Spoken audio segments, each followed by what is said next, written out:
tentative des Cévennes, qu'est-ce que c'est? Chaque mot est une étiquette posée sur ce qu'il désigne. Pour parler la tentative, nous y sommes. Pour mettre en mots la tentative, le langage est trompeur.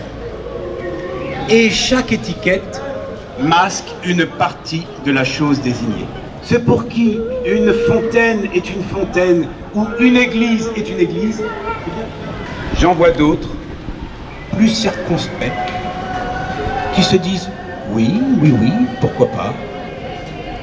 Les mots sont des étiquettes, mais où veut-il en venir? Enfin, j'en vois certains, moins nombreux, mais bien plus enthousiastes, qui font déjà corps avec mon discours. Vous faites partie de la famille des supporters, ou de ceux qui ont envie d'y croire.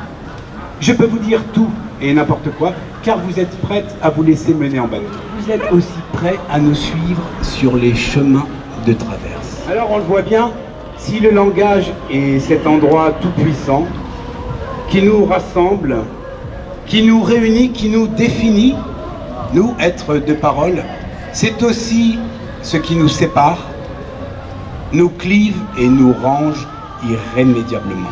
C'est pourquoi, en ce qui nous concerne, mieux vaudrait parler de l'attrait du vague.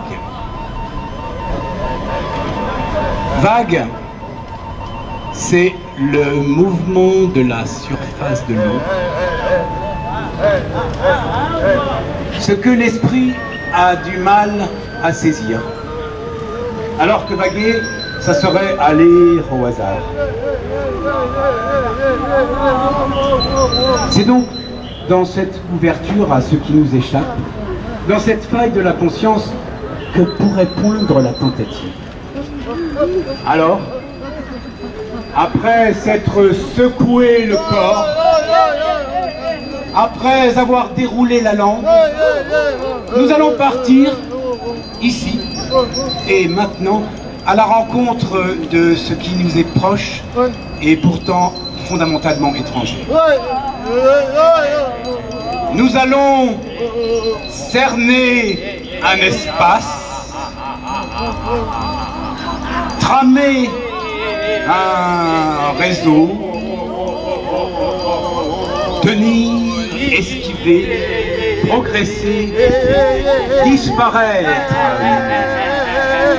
C'est la perspective.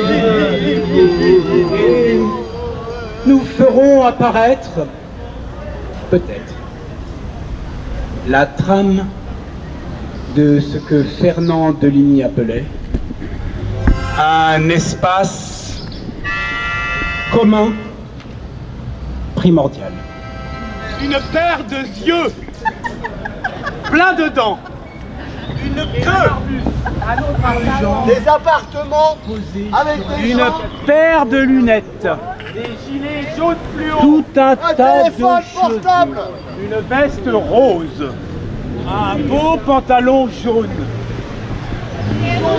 qui m'attirera avec une série de poteaux métalliques qui se succèdent de manière équidistante tout au long. Un camion qui arrive entre les poteaux métalliques qui délimitent la route. Une grosse plante,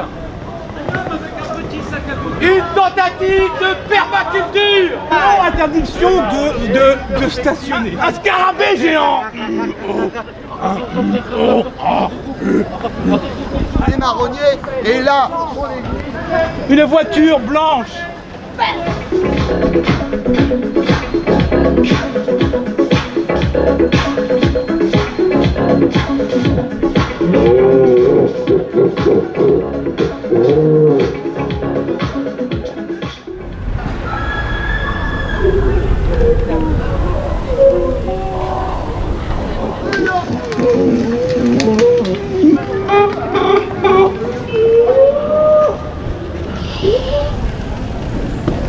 la tentative,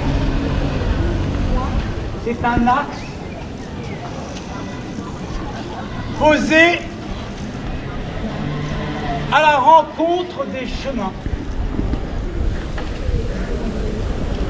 La tentative, c'est s'appuyer. La tentative est strictement locale.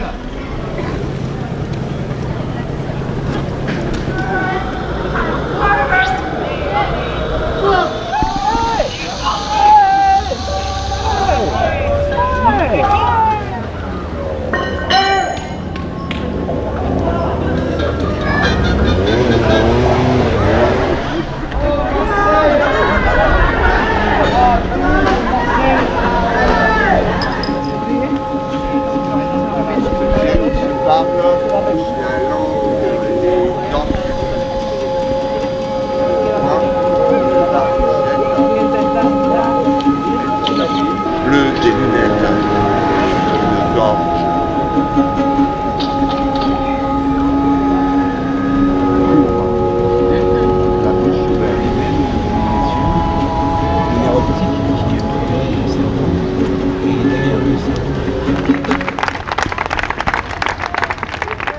Accompagné en white bag pour la tentative des Cévennes, inspiré d'un auteur, d'un éducateur, philosophe, Fernand Deligny, avec Martin, Alexandre, Mathias, mise en scène, Sophie Bortwick et moi-même. Merci et la mairie de Paris. Puis moi je connais bien l'œuvre de Deligny, donc en fait ça me touche parce que je vois les autistes derrière et je vois aussi les gens du quartier très dans un premier temps déstabilisés, voir les personnes un peu fragiles qu'on connaît là et complètement happés par le truc. En fait, l'idée principale, c'est un travail autour de Fernand Deligny, qui a travaillé dans les années 70 avec des autistes dans les Cévennes et qui a écrit beaucoup de bouquins, d'écrits sur son travail.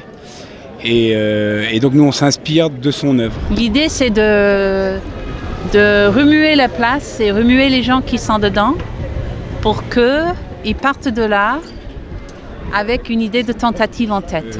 L'expérience de Deligny, c'est la tentative des Cévennes et c'est d'occuper un espace avec des autistes. Et il travaille aussi le dessin, le parcours, puisqu'il n'utilise pas la parole, puisque les autistes n'ont pas accès à la parole. J'ai été surprise et j'ai beaucoup aimé le début, comment ils nous ont emmenés, comment ils nous ont baladés sur la place, dans tous les coins. Et puis surtout, ce qui est super, c'est de voir tous ces gens et puis tous ces gens de tous les âges. Je trouvais ça plutôt insolite. C'est complètement fou, c'est la folie dont on a besoin. Ce qui m'a plu, le côté un peu surréaliste au milieu de cette population, le mélange des genres.